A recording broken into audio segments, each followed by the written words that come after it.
One of the things I found interesting this morning when I woke was how many people that I've worked with.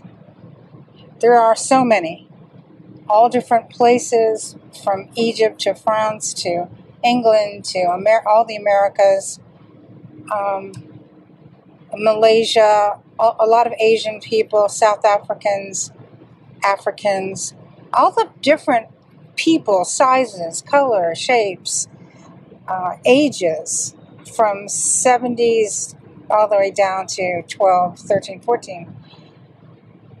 The question is, they work at understanding their essence. They work at becoming the best listener and hearer of themselves, which takes a lot. To be a listener of oneself is so difficult because the good, the bad, and the ugly will appear. That can be overwhelming, stifling, upsetting, but also it can be a great learning and a great releasing and relieving of things that are blocking you up from being your best self. And through different projects and ways that we work together, talk together, use different healing modalities together, and they do that on their own as well. They make the changes. They're slight, but they're monumental when it's you, because those slight changes have extraordinary ramifications all through your life. They'll show up everywhere. One little turn different than the norm ripples through your whole life in ways you don't expect it. And then that becomes an experience. It becomes your wisdom. And you practice it enough that it becomes something you naturally do. And I find that extraordinary and wonderful. And I see the fight in everyone, including myself, to get to a place where you're good. You're okay. But then, after all of that work, all of that time, all of that self-dedication, they're still looking outside of themselves to explain why they are the way they are. In fact, we can look outside of ourselves and find things that are difficult approaching us, or that we find ourselves in the middle of, or that come to us from places we aren't expecting. But honestly, it's always about you. And as that becomes more knowledge from more experiential understanding, the repetition starts to wane. People think, oh, I did it, I understand it. And they go on without repeating the protocol you created for that understanding. So what happens? What happens is, without repetition, for at least 21 to 28 days, mentally, consciously, and figuratively working through whatever it is that you are trying to accomplish, you take the energy away from it. It dissipates. It starts to be just something you heard versus something you did, or something you understand in a deep level. And then that same person that maybe worked years on themselves to be happier and more joyful, to not point the finger out but point the finger in, really kind of like accepting that they're the best of themselves because they've made changes to be the best, that they look in the mirror and they're happy to see themselves smiling back at them. When they wane away from the repetition of one thing that made a crucial change in their life, they revert to it's a memory. That didn't really happen. Oh, I don't remember it that way. Anything that causes you to have an effort, the opposite will be what happens when you don't keep the effort up. Now, what I mean is, you don't spend all of your life every day focused on one thing but you do repeat the value of it in your everyday life.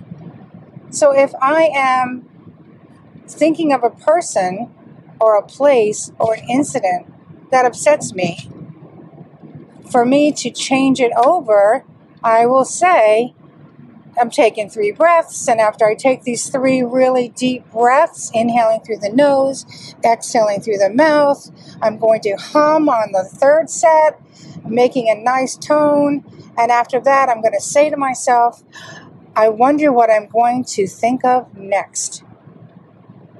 And when I do that, it's absolutely blank. And I feel free. And I know this works. And so I use it often. When I catch my mind spinning, I use this. And now it shows up pretty quickly without me having to consciously think about doing it.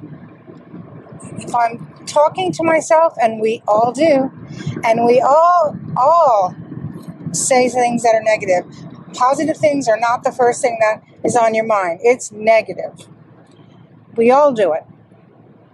But for me and for others that actually kept this one instance as a focus, as soon as that spin happens, I'll be going like, what are you doing? What are you thinking? Oh, take 3 breaths, hum on the out of the 3rd, and ask yourself, what are you going to think of next? And what you think of next is blank joy.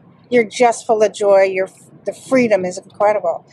And that is a practice. That is a repetitive practice that now becomes part of breathing. When my mind goes, it comes quickly. I didn't think to do it. The thought is there to do it. It's already there to do it. And I am impressed by it, by energy coming from me and energy coming to me for what I want. And what I want is joy and peace and happiness. But there are others that I've worked with and trained who revert back to where they were. The superficial self. The one that doesn't want to do anything. That doesn't want to improve. That's slipping back into negative thoughts and saying things about people that aren't true, and judgments and opinions that are harsh. Humanity is harsh enough. We don't need to add to it. What we need to do with humanity is become one with it.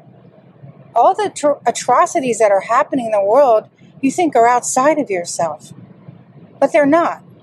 Just like repeating something that's beneficial for you, not paying attention to something that isn't beneficial to you but is happening is just as damaging. You curl up into a ball and you don't look. I don't look, then I don't see, then I don't feel, then I don't react. It's not mine. I didn't do it. There's nothing I can do. I don't live there.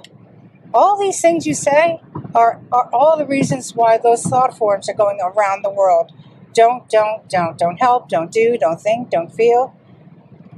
It's all about me. It's just all about me. And that's sad, because the capacity of kindness and compassion and joy in humanity is huge. The capacity is enormous.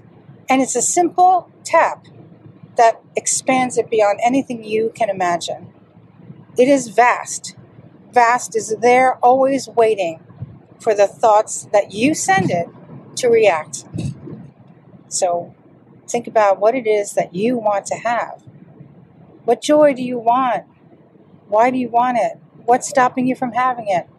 Pick one little tiny section of that little thing and repeat it. Put some practice into it.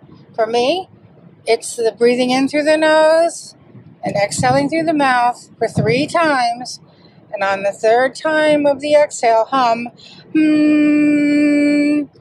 And then I ask myself, so what are you going to think of next? And it's just blank. You'll be blank and you'll be so happy. And that happiness is what you leave vibrating through everywhere.